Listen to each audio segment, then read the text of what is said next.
They say a mother's love has no limits.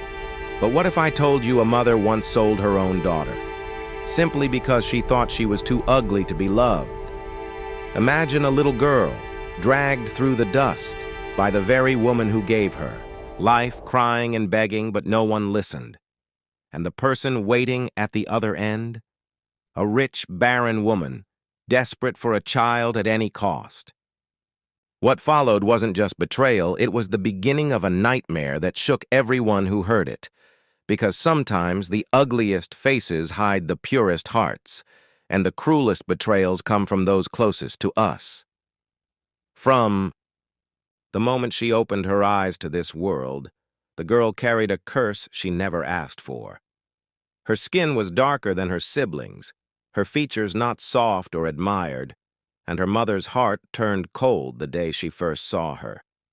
While other children were hugged, kissed, and celebrated, she was pushed aside, treated like an unwanted burden. Every time the mother looked at her, it felt like shame. People whispered, "Why does she look like that? She doesn't belong." And instead of protecting her child, the mother absorbed those whispers and sharpened them into knives of hatred.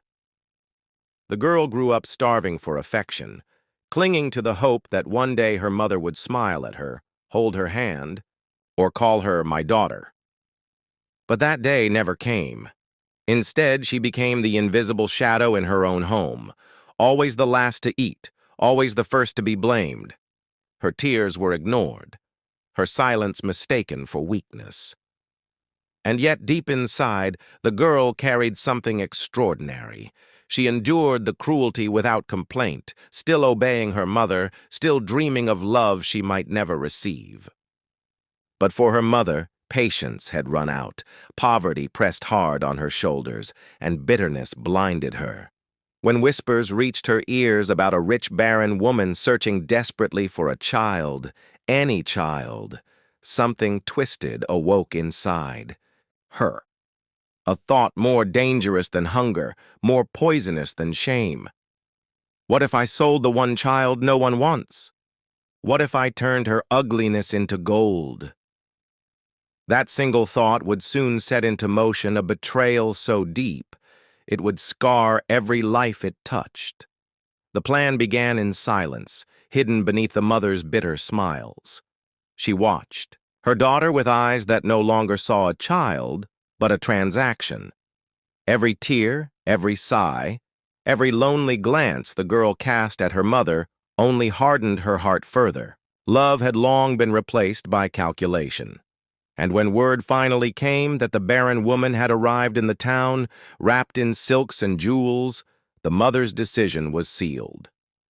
She dressed her daughter in rags, not out of poverty, but out of shame, believing that ugliness could not be hidden, only covered. With every step toward the rich woman's mansion, the girl's heart pounded. She thought perhaps she was being taken to work, or maybe to finally be seen, to finally belong. She clung to her mother's hand, unaware it was the very hand delivering her to betrayal. The mansion gates opened with a groan of iron. Beyond them stood a woman whose face was painted with sorrow. Wealth glittered around her, but her eyes were hollow, empty, desperate. She looked at the girl as if searching for something she could never find. Still, she nodded, and a bag of coins exchanged hands. In that single moment, the girl's life was sold, traded like an object, discarded by the only person she had ever loved. At first, the rich woman welcomed her, but not as a daughter. She was treated as a shadow in fine clothes, paraded as the child I finally have, yet whispered about behind closed doors. Servants sneered at her face, mocked her skin, and reminded her daily that she was not blood, not family, not wanted. The rich woman's relatives despised her presence, calling her cursed, a blemish in their perfect world. The girl endured in silence, working harder than anyone, carrying burdens no child should bear. She scrubbed floors while others slept, served meals while others laughed, and ate scraps in the corner while feasts roared on. But inside her quiet suffering, something powerful grew: resilience. She refused to let cruelty define her. She still prayed for her mother's love, though it would never come. She still tried to serve the barren woman faithfully, even when kindness was absent. And then, strange things began to happen. Misfortunes struck the mansion. Cattle died without reason. Wealth slipped away. Sickness spread through the servants. Fear turned quickly into blame. Whispers filled the halls. "It's the ugly child. She brought a curse with her." The rich woman, desperate and afraid, began to doubt her choice. The very child she had purchased to fill the emptiness in her life was now seen as the cause of her ruin. The girl, once abandoned by her mother, now faced abandonment again. This time, the hatred came from every direction. Eyes followed.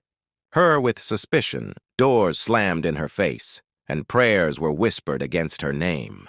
She carried the weight of curses she never cast, sins she never committed. And then, one night, the decision was made. The rich woman, broken and trembling, ordered the girl to be thrown out. No bed, no food, no family. Only the cold, night and the echo of her own cries. Alone beneath the stars, shivering and rejected, the girl wept. Not because she had lost a home, for she had never truly had one, but because she still could not understand why love always turned into hate when it came to her.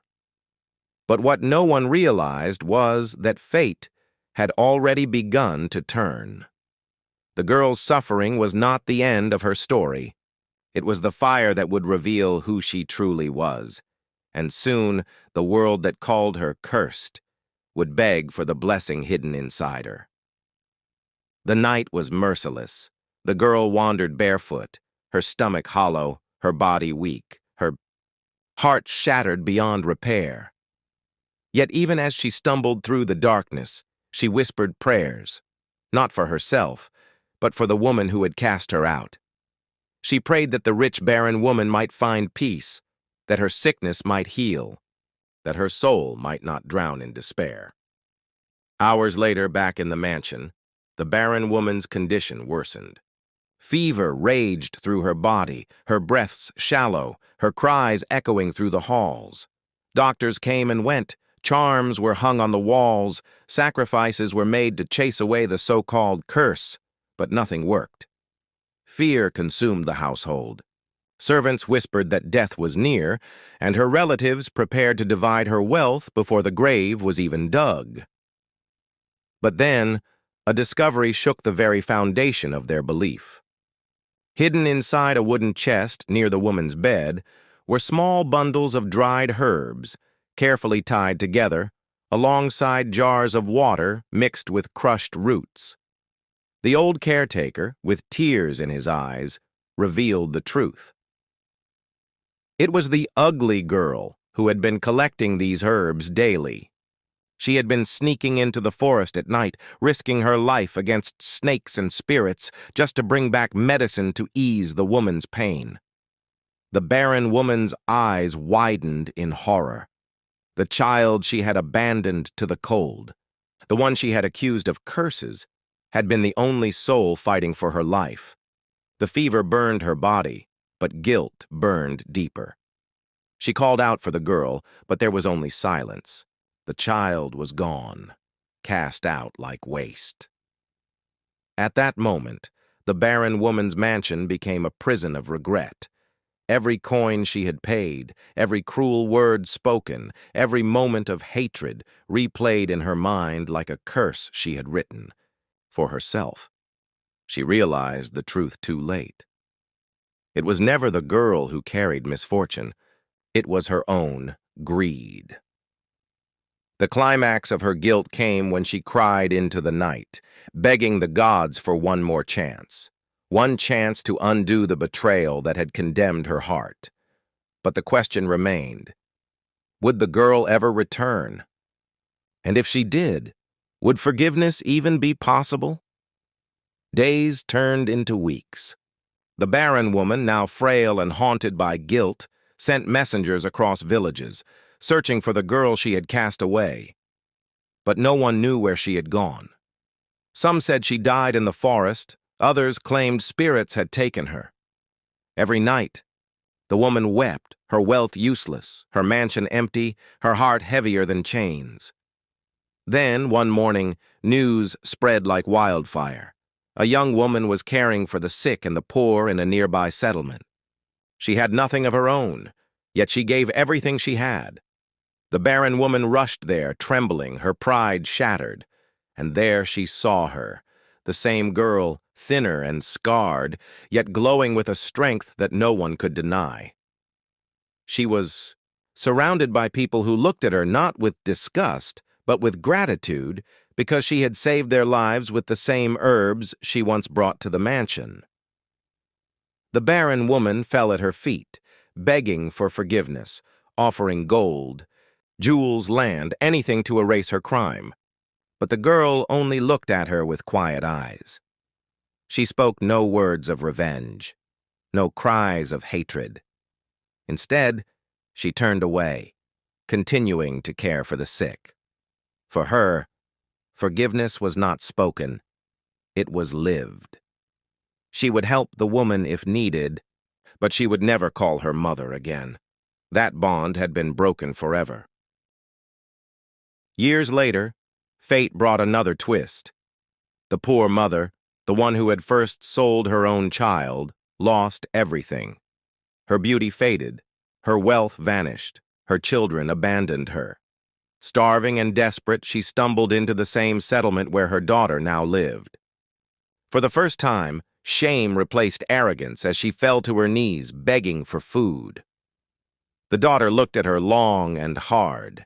Memories of betrayal, loneliness, and tears rushed back like a flood, and yet she did not turn her away. She gave her bread, she gave her shelter, but she never gave her heart again. Mercy, yes. Love, no. Because some wounds heal, but scars remain. And so the story ends, not with vengeance, but with a question that lingers. What is truly ugly? A child's face, or a heart so cold it would sell its own blood for gold?